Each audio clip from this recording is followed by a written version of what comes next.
Hundred Years of War was a series of conflict between France and England. It started in 1337 and lasted for 116 years, till 1453. This whole on and off battle was still who will become the next successor of the French throne and Duke of Aquitaine.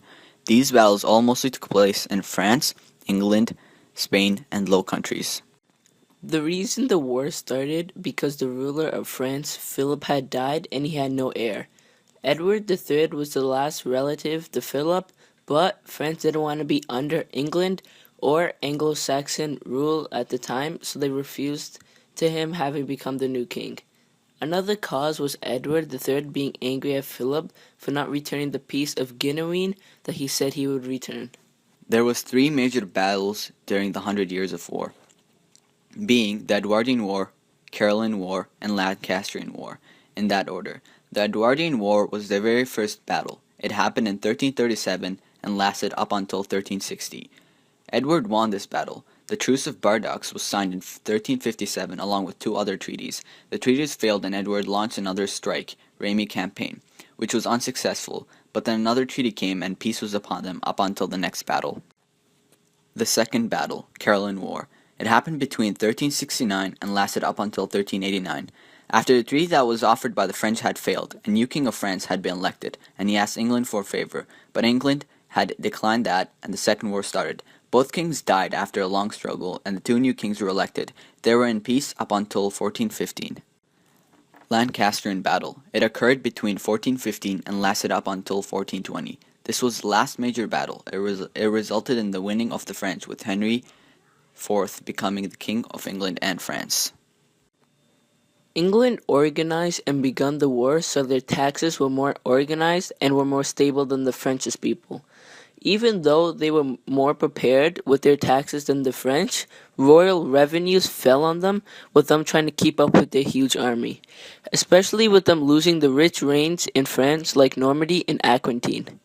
Even though they lost more than they gained, some Englishmen became very rich from the resources they took from France, using the resources to build houses, churches, and many other things. For France, the loss was more physical than England's. Farms were destroyed, villages burned down, as well as the plague happening during the time. All of France fell apart in the 100-Year War, but France didn't have a totally negative impact because of the war.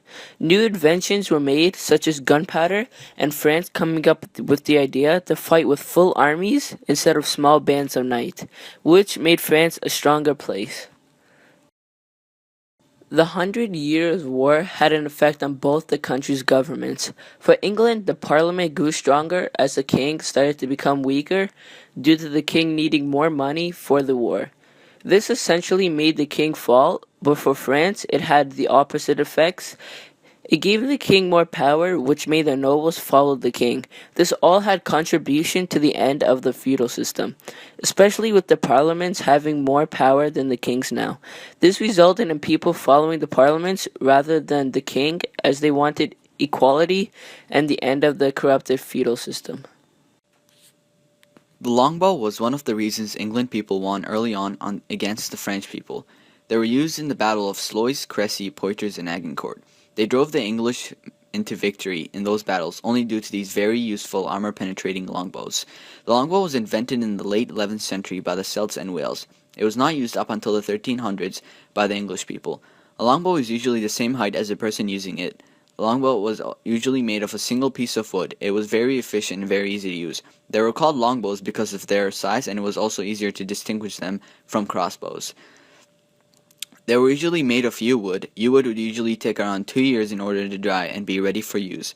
The string used for the bow was usually linen and sometimes hemp. The longbow had a pretty huge range for its time, ranging in 250 yards up to 350 yards. Accuracy started getting lazy at the 100-yard mark, but that didn't matter, as the archers had to shoot at a large number of assailants.